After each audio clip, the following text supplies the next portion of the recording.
It's the best, hands down. It's crystal clear. I love it. The things you can make are awesome. No one else has quality epoxy like this. It's easy to mix. Tim is such a wealth of knowledge. It's gotta be iCoat. Welcome to the Resin Mastery Podcast, exploring iCoat epoxy. So welcome back to Resin Mastery. Rachel, this is going to be a great day because we're in wedding season, flowers, brides, and deadlines.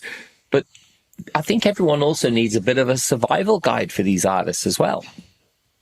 Yeah, I definitely agree with you on that one. I think that as we move into this next season of business and people's lives, that they definitely do need some help and some quick tips, some good information to be able to navigate it, since there are so many stress factors. I guarantee at least one of these people who are listening will deal with a stressed out bride during this season. Well, remember what we said in the last episode as well, right? Which is 42% of all weddings in America happen in September and October. Yeah. And that equals 842,000 brides. That's insane. And I'm one of them. So. And you're one of them.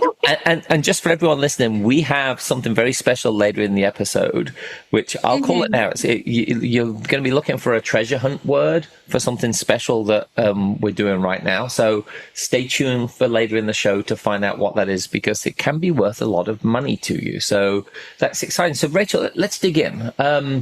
Busiest time of the year for preservation artists, people dealing with weddings.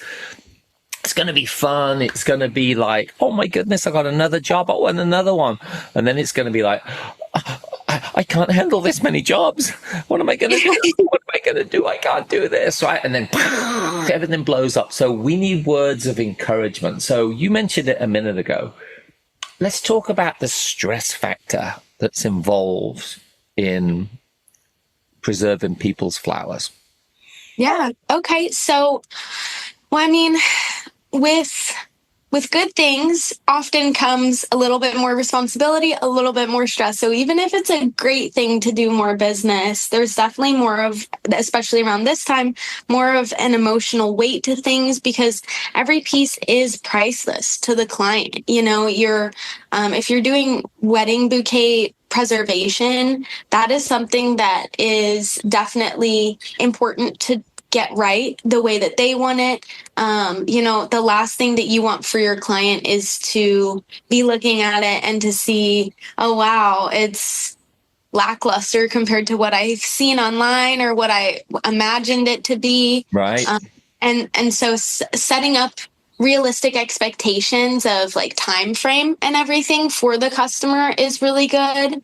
But yeah, there's just a lot. There's time pressure because you might have multiple jobs and overlapping deadlines, like with drying and curing, like schedules and everything. Because I imagine you would need a little bit, depending on what your space looks like, you need things to be, you really need to get that schedule tight, right? If you've got, like, let's say 5 jobs and you're only used to really doing one, then you're like, oh wow, okay, this is time to step up my game. And then just also, just how burnout can sneak up on you, and that's with anything. But especially during this season, I could imagine that if this is something that you're doing for your livelihood, burnout is definitely a realistic thing if you're not careful with how you manage your time. And look, and we've talked to preservation artists before, and those that are faithful people who have said they prayed and prayed for this to become a boom in business. And then one day they've got stuff curing in their bathroom, in their bedroom, in their living room, and they're like, oh my goodness, what am I going to do? So yeah, as resin preservation grows, this could explode quickly, and having that planning, having contingencies ready, that's really important. Like you said, burnout can happen where you, as elated as you are that you've got all this work, you've got all this work. Yeah. And you can't afford to make mistakes. Like expectations in advance, yes. Clear guidelines, clear communication, yes. But yeah, burnout can work. So, on a practical workflow area, I think making these checklists in advance is critical. That you get that communication, but like, you do not want, Molly the bride ringing you up saying, "Is it ready yet? Is it ready yet? Is it ready yet? Is it ready yet?" Because eventually you'll be like, "Molly," and then it's not going to be a great experience. They're probably going to be like, "Well, you said." "No, I didn't, but I misheard." Write things down, give them a schedule in writing even, I would say.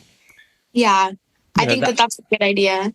Yeah, definitely, like, help them understand the process, how long it takes to dry stuff, how long it takes to paint if you're doing any touch-ups on things, how long it takes the process of the casting. It's not just usually in one pour. And then, polishing and everything else. But as I say, that communication, having it written down is huge.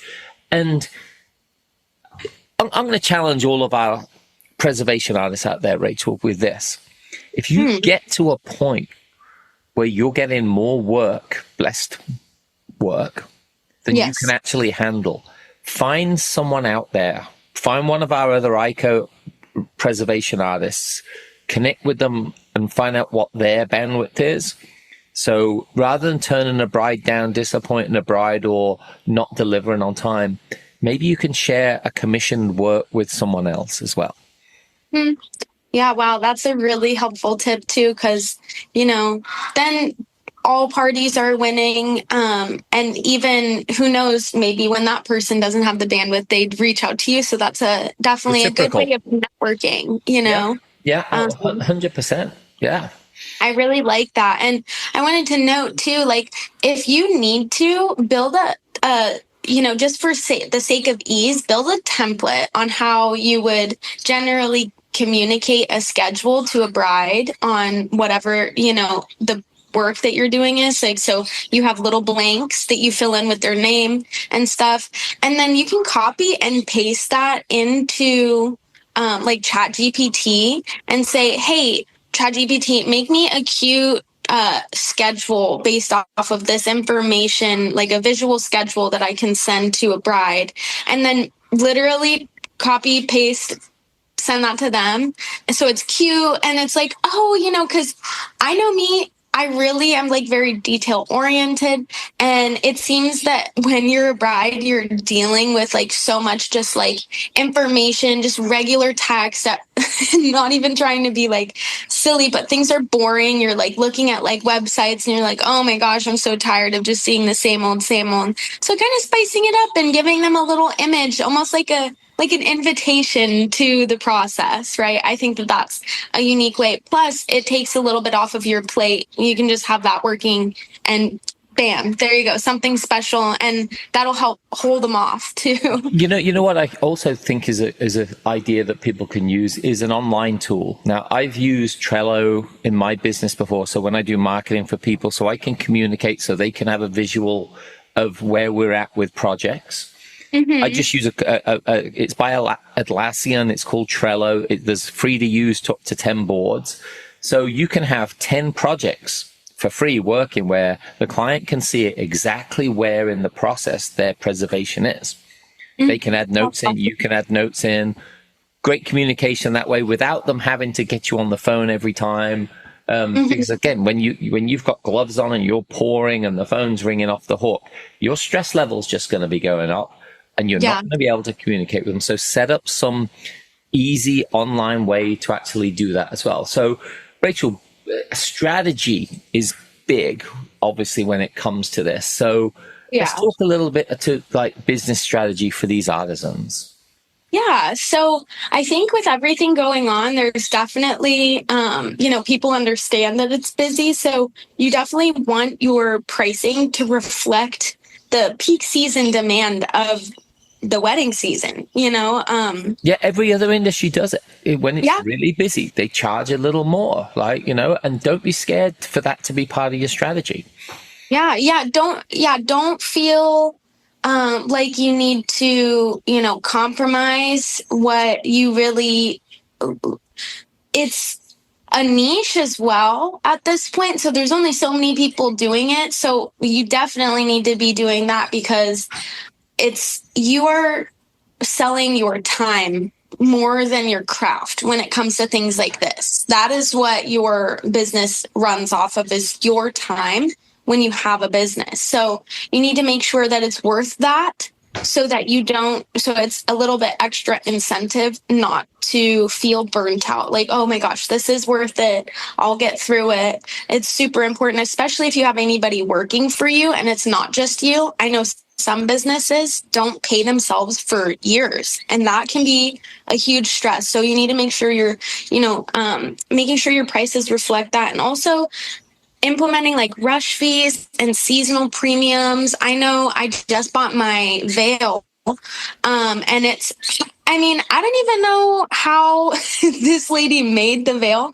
It is like 9 feet long and completely seamless. Wow. Like there is not a hem anywhere. It's like, I don't even know how you get that much fabric. So I was like, oh, wow. And like, I had to pay a $15 rush fee on that, which isn't a lot, but that makes it a little bit more worth her time. She's paying for, like, I got free shipping. So I imagine she pays for the shipping, that's included. So that's already a kindness that she was doing. So, figure out what works best for you. If you're somewhere where the business is more local, maybe you don't need to do as much of a shipping fee.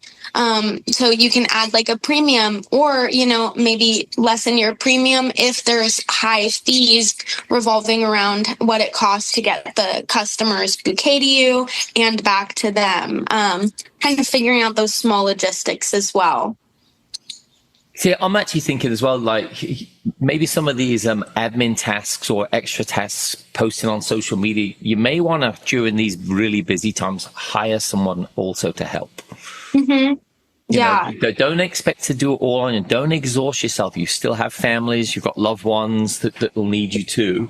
And that gives you a bit more wiggle room if things get even tighter to be able to take on more work and be able to handle it and get through this as well. And then a last thing, I think in this area, like contracts, big time. You do not want people messing you around. I didn't say that. I didn't agree to that price. Get all that stuff, hopefully you've already got that in advance ready to go. Get deposits so people don't back out on you. Give them clear shipping information and things like that. But, that's big. But I can see how this can all pile up, Rachel, to a point where taking care of you becomes really important. And I've seen people get really, really busy at work. And what ends up happening? Oh, I just spilled my coffee everywhere. Boom, they amplify the stress. Or they trip and fall. It's something gets broken. And it's like, slow down. Yeah. Take a breath. You're not gonna get through this with this kind of chaos around you. So you really, really got to take care of you. Any ideas from you on the whole? Because a lot of these are women, right? So any ideas from you on the taking care of you? So that's a good question. Since I am a woman, I would say I was actually just talking to Isaiah about this earlier, like this week. And I was like, wow, I figured something out. We read this book called Men Are Like Waffles, Women Are Like Spaghetti. And men are like waffles because they compartmentalize into boxes, right? I like that, yeah. And women are like a plate of spaghetti because everything touches each other and we've got so many thoughts and everything connects to another thing. But what I realized is women in their own way are like waffles, not in the way of that we actually go inside these boxes and stay there. And that's where our understanding for the time being is. It's more so that we have a box and we put things into the box. And if something does not fit inside that box, because it's just basically one box at any time, it's like today's box and the next day's box or this week's box or whatever. But if something doesn't fit into that box, we start to panic.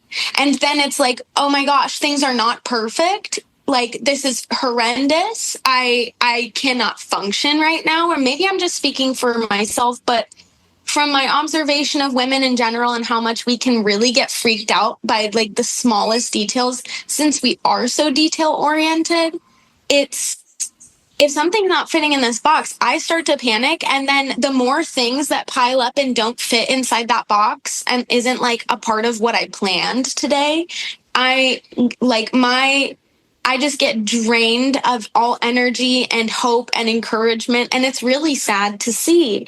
Rachel, I love that as encouragement. That is a great story and really powerful.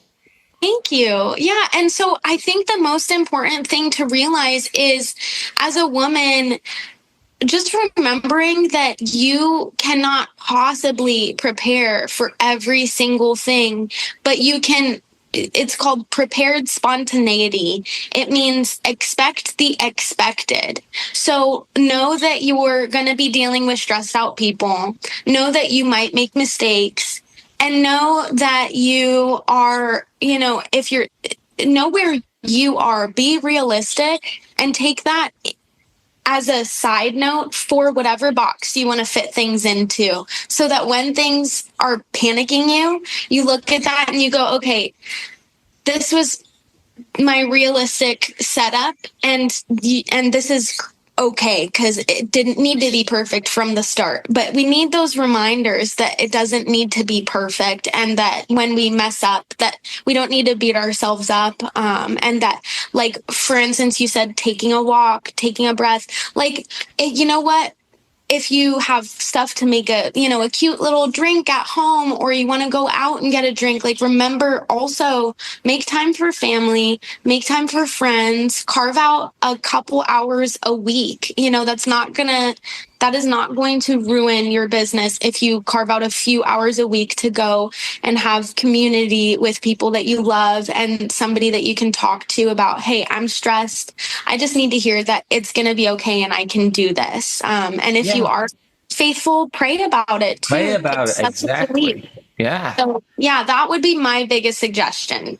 Yeah, and I actually think working on your workspace is also important. Making sure that it feels good where you work. Like we were saying, it shouldn't be in your bathroom, in your kitchen, everywhere, because eventually you'll resent it, and you won't enjoy your craft anymore. So, if anyone's heard our podcast, you know that we've interviewed some of the amazing artisans who do this for a living. Someone with like 20 plus people employed, who started like you are out there as just a one-woman show or a one-man show.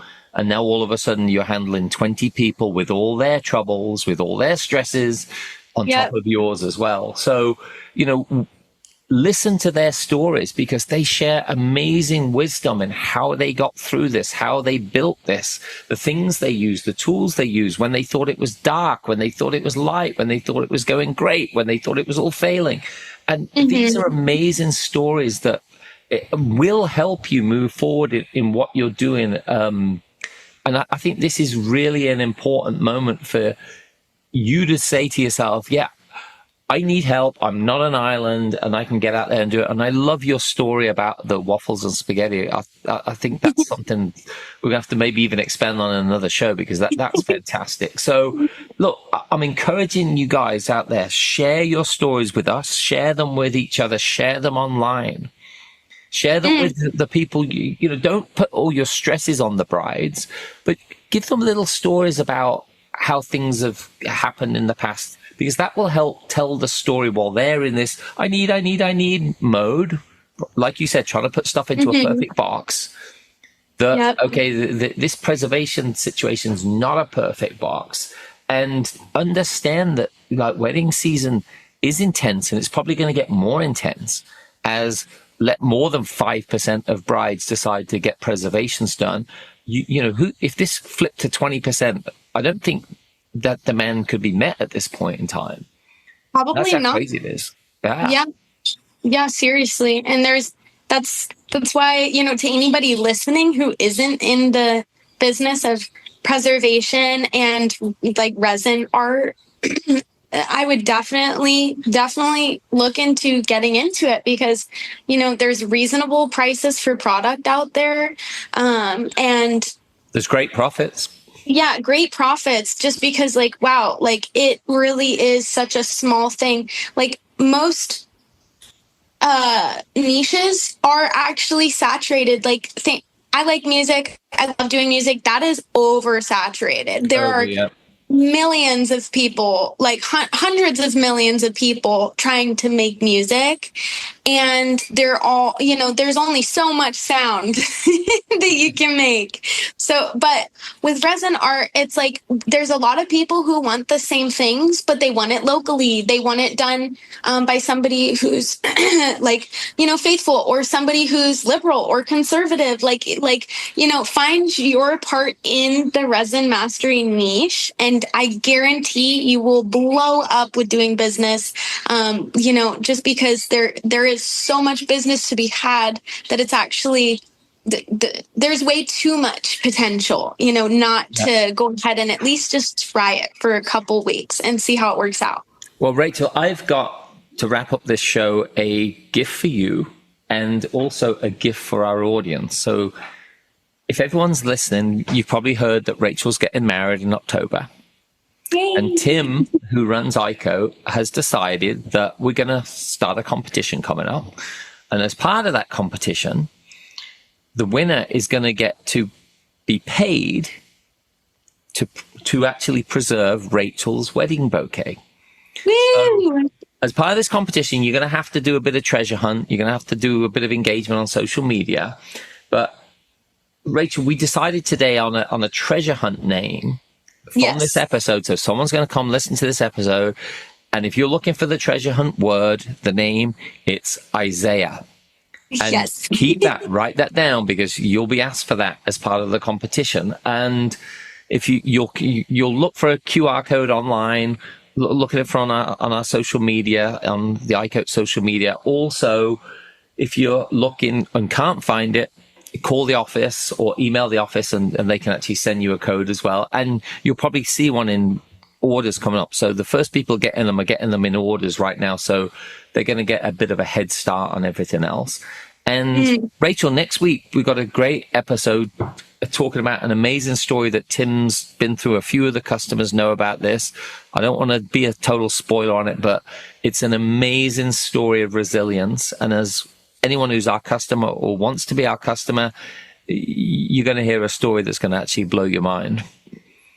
Yeah, and I'm very excited to do that episode, and I think that it'll be a good listening experience for everybody out there to, just be encouraged to persevere. If you make a good business, how sturdy it can be even with external factors. And as fragile it can be as well. So until next week on Resin Mastery, we'll see you all again soon.